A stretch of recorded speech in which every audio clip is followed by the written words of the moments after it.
Good morning. Good morning on this wintry Buffalo morning. Welcome to the YouTube service of the Unitarian Universalist Church of Buffalo. We are so happy you have chosen to be with us this morning. Welcome, welcome, welcome. Whether you are joining from near or far, you are welcome to be with us during this worship time. So welcome as we put a big smile on our faces that you are all here with us to join in worship and community. We thank our wonderful tech team for their contributions to make this service run so smoothly, and our music ministry who fill our space with beauty. Even though we are not physically gathered in our church space, we still want to acknowledge that the ground upon which we usually meet rests on the traditional territory of the Haudenosaunee people, original nations of the land who continue to call for justice and self-determination. We are stewards of our church grounds so that generations to come might enjoy its beauty.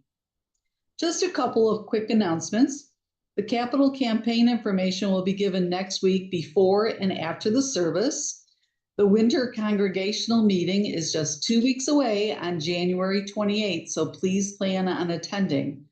There's lots of good things happening in the church. Make sure you check your e-blast that was sent on Friday.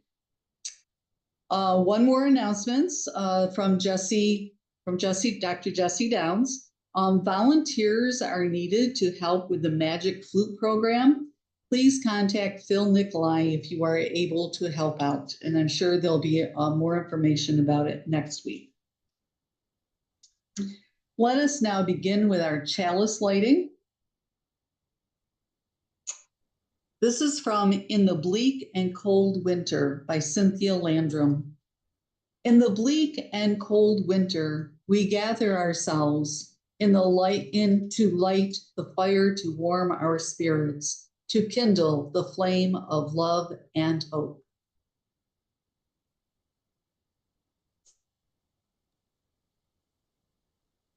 Good morning, everyone. I hope you're home safe and sound and warm. I miss being with you in the beautiful sanctuary, but I find it comforting that we can join together for worship through technology. So again, thank you to our wonderful tech team and Charlene, everybody who were very flexible to make this happen. I chose some winter words, opening words from Ben Sewell. Now has come hard winter, with whip of wind and slash of snow, and the diamond bright stars and the black ice of the heavens. Just as we resist the season with shovel and scraper, wool and windbreaker, we embrace it with sled, snowboard, cocoa, and comforter. Winter is here. Let us find warmth in being together. Now we will have a hymn, Be Ye Lamps, number 184, and please feel free to sing along. You don't have to worry about muting yourself.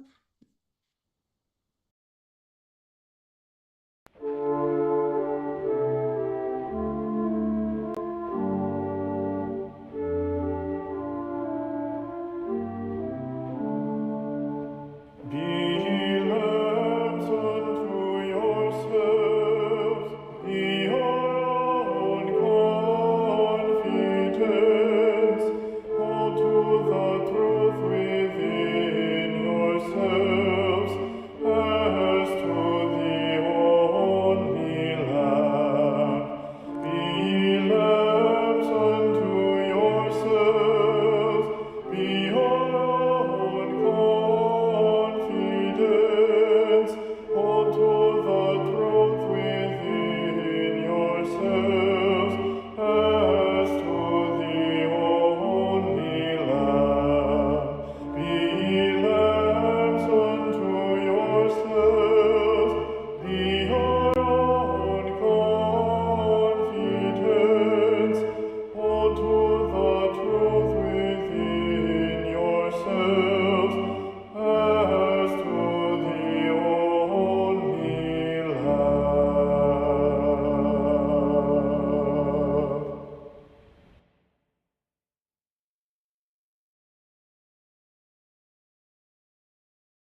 So now it's time for our wisdom story. This morning I chose Those Darn Squirrels. Next Sunday, I hope you'll all come because that's my favorite story, Clancy the Courageous Cow, but I decided we better do that in person. This one's fun too. This is written by Adam Rubin.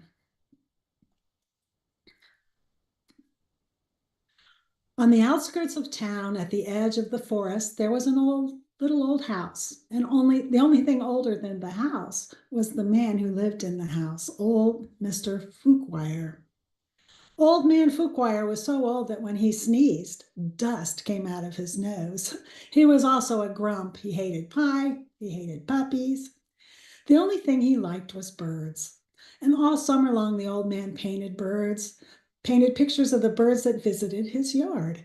They were whirly birds and bonga birds, baba birds and yaba birds, and even a rare, unable to see that, something bird, sorry. Let's see if we can get this. So when the air turned crisp and the leaves began to change color, the old man grew sad. He knew the birds would soon fly away for the winter as they did every year, and that he would be lonely. And then he had an idea. If he fed the birds, maybe they would stick around. So the old man, Fuquire, built beautiful bird feeders and put them up in his backyard. He filled the feeders with delicious seeds and berries, and soon the birds from all over the forest came just to eat in the back old man's yard. But the birds weren't the only ones who liked the bird feeders. As we all well know, squirrels love bird feeders too. Not many people know this, but squirrels are the cleverest of all the woodland creatures. In fact, they're fuzzy little geniuses, and they can make a house out of a tree, a bed out of a bunch of leaves, and a box kite out of twigs, dirt, and squirrel spit. They are also excellent at math. Winter was fast approaching, and the squirrels needed to gather as much food as they could get. And the birds were not happy, and neither was Mr. Fuquire, because they were stealing his food. And when he discovered what had happened, he shook his fist at those and yelled, "Those darn squirrels! They get to the seeds and the berries." But the squirrels were determined, and they devised a plan, and they took all the food from the bird feeder. "Harumph!" yelled a bonga bird. "Those darn squirrels!" yelled the old man, Fuquire. "Yum," said the squirrels. They figured it out. "Nay, nay, nay, nay, nay," snorted the Fugle bird. The squirrels stayed up all night working out their strategy. They drank cherry cola and ate salt and vinegar chips to help them stay awake. And finally, they had the perfect pan. They put on their tiny helmets and they prepared themselves to launch. The first squirrel misfired and hit a tree. The second squirrel went too high and landed in a bucket. And the third squirrel sailed right over the house. The birds laughed and laughed, and they each had one last delicious mouthful of seeds and berries from the old man's feeders. Then they flew south for the winter, just like they did every year. They went I can't do that, to the squirrels. After the birds left, old man Fuquire was so lonely. As he was every year, he fixed himself some cottage cheese and pepper, his favorite snack, but he was still lonely. And when he looked out the window, the squirrels could tell that he wasn't happy. "Go away," shouted the old man. "I don't like you." The squirrels decided to hold a meeting deep inside a tree. They decided they would give the old man a present to make up for the seeds and berries that they had stolen. They gathered all their loose change on old man Fuquire's doorstep. There were dimes and pennies and nickels and quarters, and even a few tokens from Coco's arcade. It all added up to $47.36, plus a few rounds of skee-ball. "Maybe you squirrels aren't so bad," Fuquire said when he counted the coins, "but I still like birds better." Wait, Mr. Fuquire looked out of his yard and he saw that there were birds in his yard. But wait, those aren't birds, they're squirrels in disguise. Great googly moogly, said old man Fookwire. This will make quite a painting. And he ran outside and took down the lasers and the wires and the spring-loaded trapeze, and he turned all the bird feeders into squirrel feeders. The squirrels were so overjoyed, and they had a party in old man Fookwire's house. Those darn squirrels, said Fookwire. And then he sat down and painted a picture of the party. So, just so you know, since this publication, Adam Rubin has become a major celebrity in the squirrel community, and Daniel Salmier swears that no squirrels were harmed in the making of this book. I hope you enjoyed this story, and now it will be time for our offering.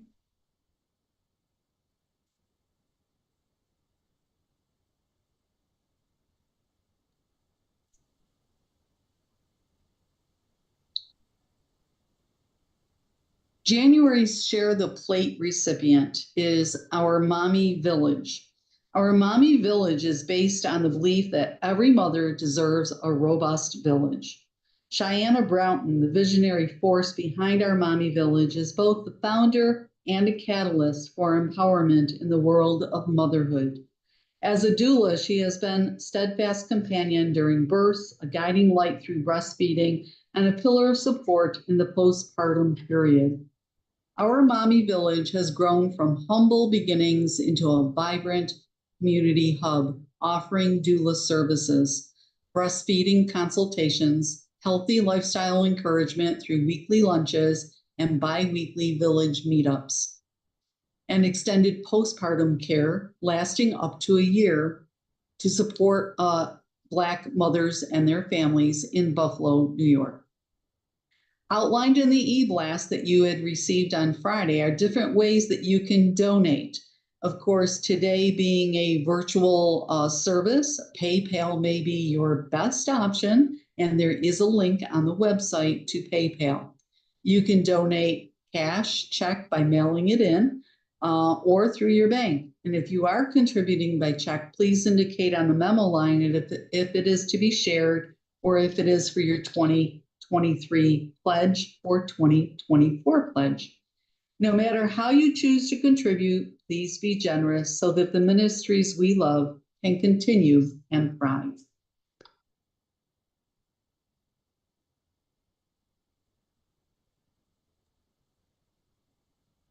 In the center of our service and in the center of our lives, let us pause to honor the silences of the world. Let us open our hearts to the place of quiet, to the silent prayer for the healing of pain, and the soft, gentle coming of love. I'd like to read a reading from Reverend Richard Gilbert, who used to serve the church in Rochester, before we have just a moment of silence. In the midst of the whirling day, in the hectic rush to be doing, in the frantic pace of life, pause here for a moment. Catch your breath. Relax your body and loosen your grip on life. Consider that our lives are always unfinished business, and imagine that the picture of our being is never complete. Allow your life to be a work in progress. Do not hurry to mold the masterpiece. Do not rush to finish the picture. Do not be impatient to complete the drawing. From beckoning birth to dawning death, we are in process, and there's always more to be done. Do not let the incompleteness weigh on your spirit. Do not let despair do not despair that imperfection marks your every day, and do not fear that we are still in the making. Instead, let us be grateful that the world is still to be created. Let us give thanks that we can be more than we are. Let us celebrate the power of the incomplete, for life is always unfinished business. And now let us pause for a moment of silence as we hold in our hearts our loved ones, friends, family, and those around the world who are suffering in sorrow, and some celebrating in joy.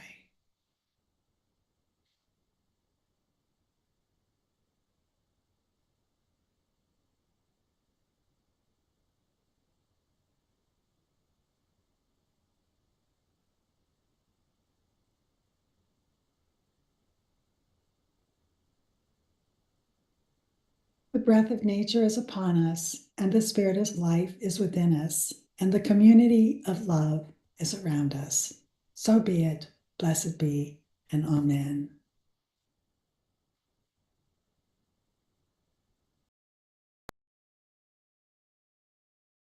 White are the far-off plains, and white the fading forests roam. The wind dies out along the height, and dances still the snow. A gathering wind on roof and tree falls down scarce audibly. The road before me smooths and fills apace and all about. The fences dwindle and the hills are not its only out. The naked trees loom spectrally into the dim white sky. The evening deepens soft and gray, folds closer earth and sky. The world seems shrouded far away. Its noises sleep and die, as secret as yon buried stream. Plod down we on and dream. Plod down we on and dream.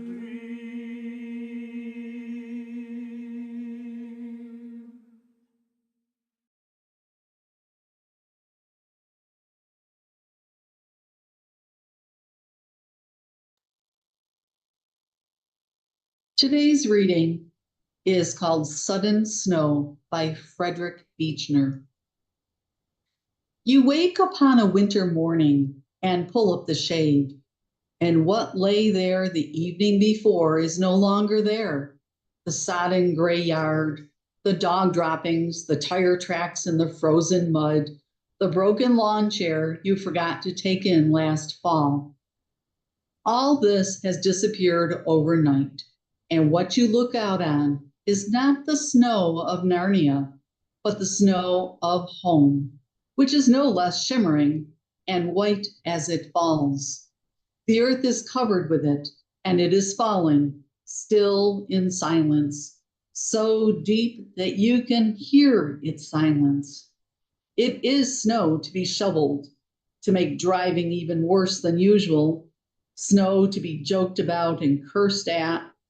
But unless the child in you is entirely dead, it is snow, too, that can make the heart beat faster when it catches you by surprise that way, before your defenses are up. It is snow that can awaken memories of things more wonderful than anything you ever knew or dreamed.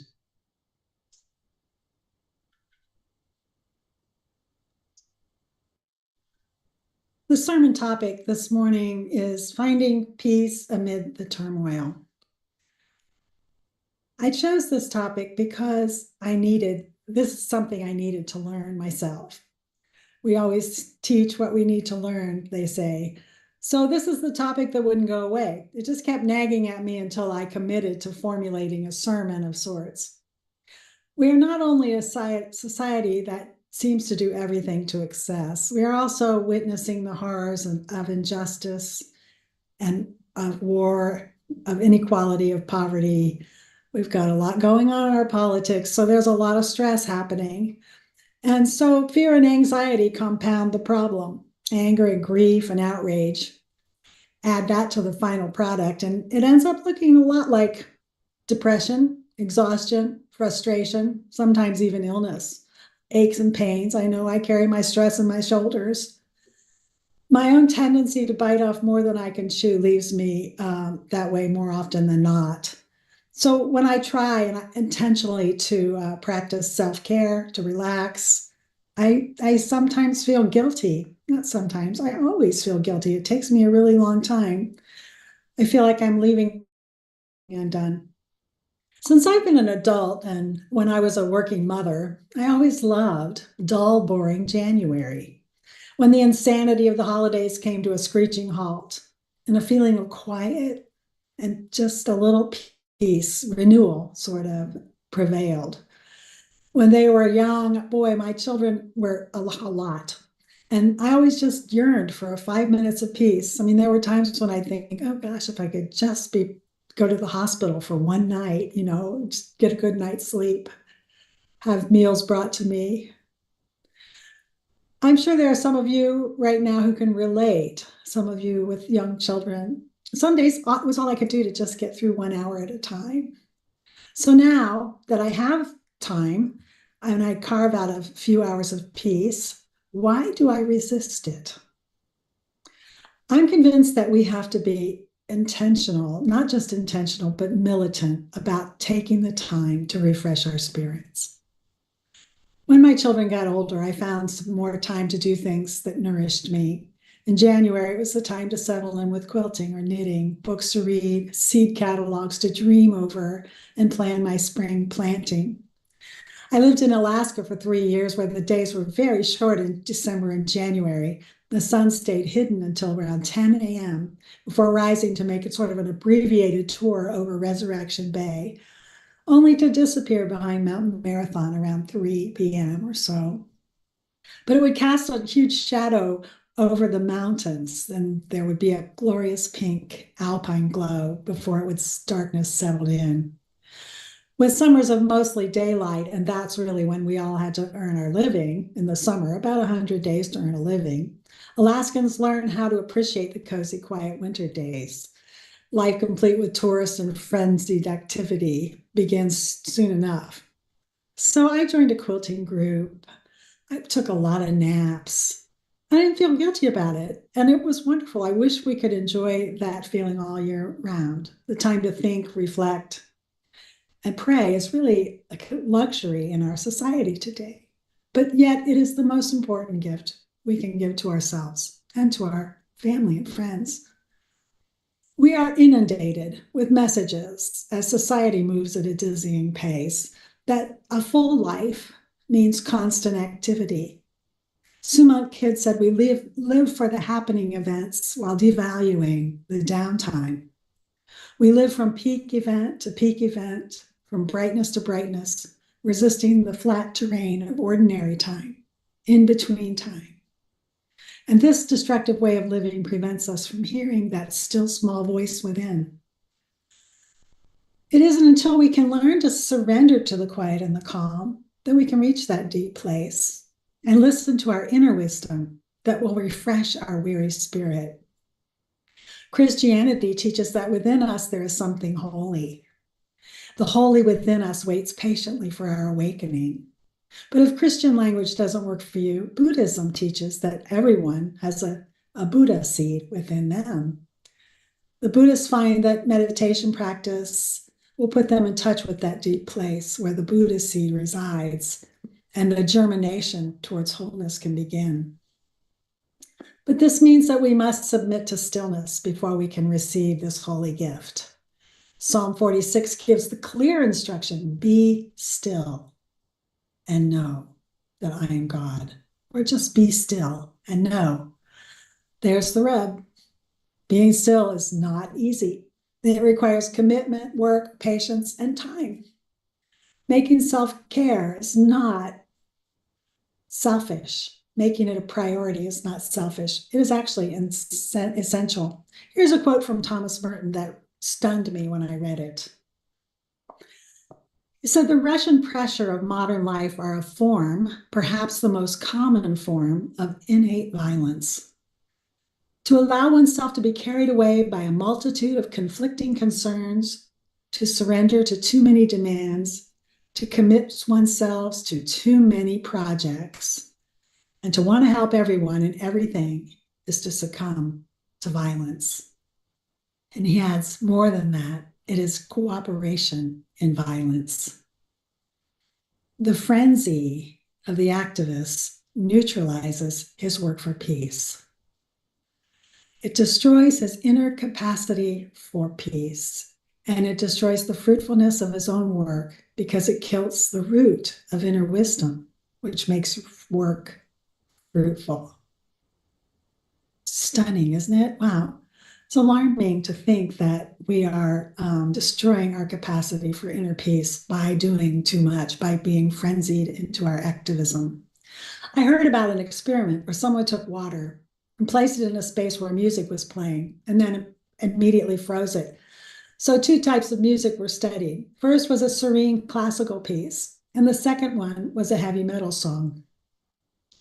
The variations in the formations that the water solidified in were outstanding. The music profoundly affected the water's equilibrium. And so, since our bodies are made up of mostly water, and if water changes its structure by sound vibrations surrounding us, then our bodies are surely affected by our surroundings, adversely and positively. So this is another warning we need to heed. Unfortunately, we adapt to the assaults on our sensibilities, and soon we don't even realize that the violence that we are succumbing to, that we are permitting ourselves to endure. One of the worst assaults on my inner peace, being a small town country girl originally, is getting stuck in traffic. Once when I spent the Christmas holidays in South Carolina with my family, I rented a car so that we could go down to Florida to visit my father.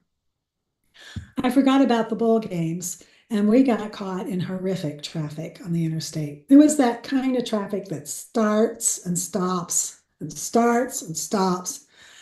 And it reminded me of an article I had read. It was titled, "To Fight Traffic Clumps, Go Slow, Not with the Flow."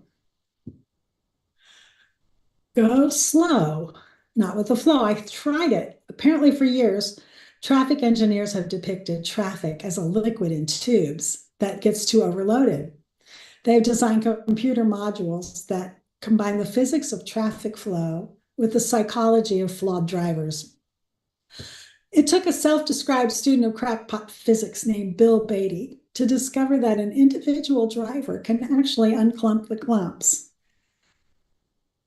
Wow, Beatty suspected that the normal competitive behavior creates the traffic waves and finds it ironic that angry people who drive as fast as possible are participating in amplifying the conditions that they hate so much. I thought, oh my gosh, that's me. Beatty's theory of anti-traffic is to quit defending the space in front of you and simply slow down. Do you think I could do that, even though I had read that and I thought of it? The power to unclump traffic is ours if we'll quit speeding up and following the flow. I couldn't seem to make myself slow down when the traffic sped up because I'm an optimist. I would think, oh, yes, it's over. And it wasn't. It took us 14 hours to get there, which normally it would take less than 9. I wish I could have been the one to unclump the clumps. Maybe I'm just not enlightened enough. Speaking of that, when I was in seminary, I got to hear Thich Nhat Hanh, Buddhist monk, speak. He filled an auditorium. I was so excited. I'd read every one of his books, and I waited in line for over an hour. I just have to tell you, though, I was bored to tears. I was so disappointed. He talks very slow. It took forever for him to articulate one thought. I squirmed and I fidgeted. I finally had to leave. I was so miserable. So when I complained about it to a Buddhist monk who was taught a class I was taking at seminary, I said, so it's easy for Thich Nhat Hanh to live that kind of slow, peaceful existence in Plum Village, where there's nothing to do but meditate, all away from the stresses of society. And my professor corrected me instantly. He said, Thich Nhat Hanh was in Vietnam during the war. And he worked heroically to save people whose villages were attacked and burned to the ground. And then he helped them rebuild their homes. He had learned to find peace in the midst of the worst possible conditions. So if he could do that in the midst of Vietnam War, then we, I think, can find a way ourselves. The phenomenon of entrainment is when two rhythmic beings gradually alter their movements until they're moving together in the same rhythm. Grandfather clocks will do this if you place them side by side. So I take this to mean that without intentional and diligent care, it is a natural process for us to align with the destructive pace that our world is moving in. And it can happen so gradually that we are not even aware of it. Have you ever noticed when you finally get to take a vacation, you can't relax? You better take at least two, because it'll take a whole week for you to finally relax. By that time, it's time to go back to work. Remember the words of Thomas Merton. The rush and pressure of modern life are perhaps the most common form of innate violence. It destroys the fruitfulness of our work because it kills the root of inner wisdom, which makes work fruitful. So if our crackpot physicist is correct, not only will we save ourselves by taking care and learning to be still, those around us will also benefit. If one driver can unclump the clumps, one calm person can make a difference. The chaplain's model is don't just do something, stand there. And the reason is that it's critical for there to be one sane person in the room when everything is falling apart. One driver can unclump the clumps. So what can one person do? How can one restore the wisdom that makes work fruitful and regain a capacity for inner peace? What can you do in your own life to let go of the too many projects and demands that demand on your time? And can you ask yourself the question and listen for the answer? What can you do? What can you let go of? What nourishes you and doesn't deplete you? Those are the depletion are the things to let go of. So make time. Take the luxury of slowing down. Now it's easy right now. We have a winter storm, sort of like a forced slowing down. Try to listen for your still small voice. Try to access the Buddhist seed to restore the root of inner wisdom. Refresh your spirit. All evidence points to the power of a spiritual practice or meditation practice that's committed and substantial, that really helps us reach that inner peace. For me, it's knitting, walking my dog, reading. Sometimes I read, I just like mysteries. That's because I stop thinking and worrying about everything that I have to worry about. If all you can do to find that peace is 5 minutes, then that's okay. Don't be hard on yourself. I had a mentor once who's told me when I was whining about my slow progress, and I said, I'm trying so hard. And he said, try softer, Cathy. Try softer. Be gentle with yourself.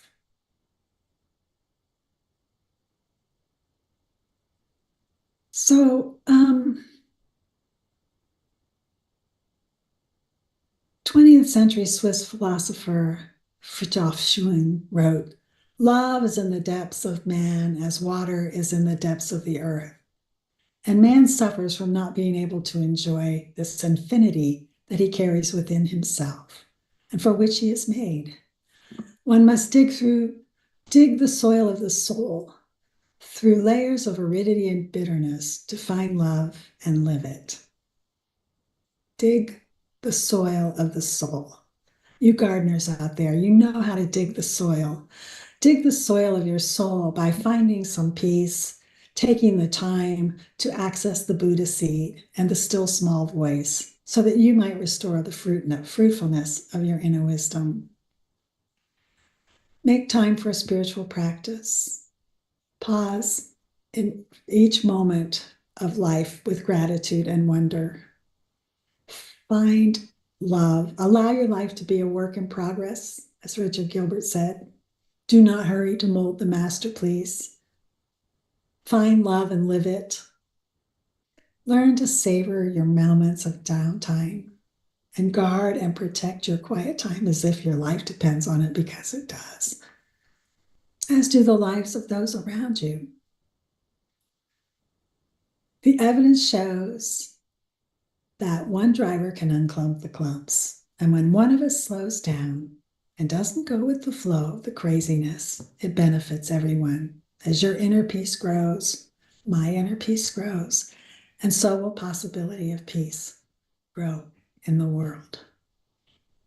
As Lao Tzu taught, if there is to be peace in the world, there must be peace in the nations. And if there is to be peace in the nations, there must be peace in the cities. If there is peace in the cities, there must be peace between neighbors. And if there is peace between neighbors, there must be peace in the heart. May peace be in our hearts today, in your heart and my heart, tomorrow and evermore. This is my prayer for myself and for each of you. And may it be so. Please join in singing along our next hymn, Find a Stillness.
Please join us now in extinguishing our chalice. The words are found on your screen. As we extinguish the flame of this chalice, may we carry its light with us into the world in the power of peace, faith, justice, and love.